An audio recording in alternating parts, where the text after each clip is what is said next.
when I talk to a lot of colleagues, I talk to a lot of people that are even in the church, most people, when they think about prayer, they think about it as a petition. Lord, let me heal my mom, or let me get a good job, or let me do well on a test, or even the church prays for itself.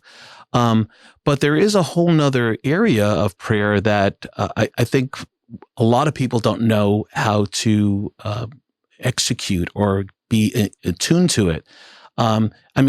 Prayer often is, a monologue, but it should be a dialogue, right, Monsignor? So how do we develop that ability to? What are the steps that you can share that will give people some insight as to have those conversations, how to be able to hear the voice of our Lord?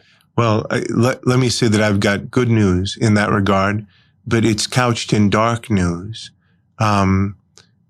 The good news is that all of us are wired for prayer, that deep down in the depths of our being, we're constantly yearning to pray, wanting to pray, desiring prayer. But the effects of the fall, the corruption of sin in us, in the human race, really, but also in each of us personally, through our own personal rebellion and turning away from God, has sabotaged that capacity and has turned it to other things. And so we know this as a matter of faith. We were made for communion with God. That's how we were put together. And so everybody has the capacity to pray because everybody was made for that. That's our true purpose. And indeed, everlasting life with God is nothing but the practice of communion. In other words, or the experience of communion. The beatific vision, as St. Thomas Aquinas speaks of it, is a kind of communion with God. It's an everlasting being with him, delving deeper and deeper into his being more and more united with God. And so that's the good news. It's couched in a dark news in this respect. And I guess I've noticed this, probably in the course of the last decade or so. You know that there's a lot being said, Mario, in our time about the anxiety and the depression of our age. Jonathan Haidt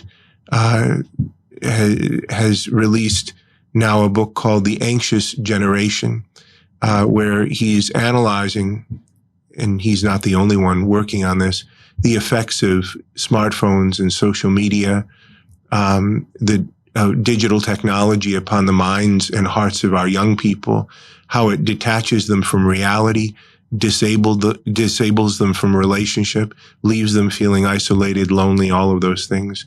It's not just young people, is it? It's all of us. But what's amazing about that, and I think I first noticed this when I was at a friend's house, and his very little daughter, I was playing with her, and she took my iPhone and she opened the pictures on the iPhone and started scrolling through them. And I said, do you give her an iPhone? And they said, to our knowledge, she's never touched one before. Well, of course, the engineers behind this technology have hacked the human mind such that a very young child is able to pick it up and without a training course or without being shown how, can just go in and move around and all of that. Because we were made, as I said before, for prayer. And so we're wired for this vast, transcendent realm. And what the internet does, Mario, I think, is that it mimics that vast, transcendent realm and gives us a counterfeit of it, so that one of the reasons that we're so desperately attracted to and even addicted to our phones and social media and those kinds of things is it gives us the illusion of having access to that which we yearn for and want all the time. But, and this is where the essence of prayer, not simply as petition, but what you were asking about before, this is where the rubber hits the road. Prayer, in that deeper sense, is relating our thoughts, our feelings, and desires to God. We're meant to hold ourselves up to God. And you say, you use the word dialogue. I think that's a good word. But the dialogue is not simply an exchange of words. It's heart speaking to heart. This, of course, was the motto, the Episcopal motto of St. John Henry Newman, cor ad cor loquitur, heart speaking to heart. And so we take our thoughts and our feelings and our desires and we hold them up to God, and we receive love in and around those needs that we have, and especially around our woundedness.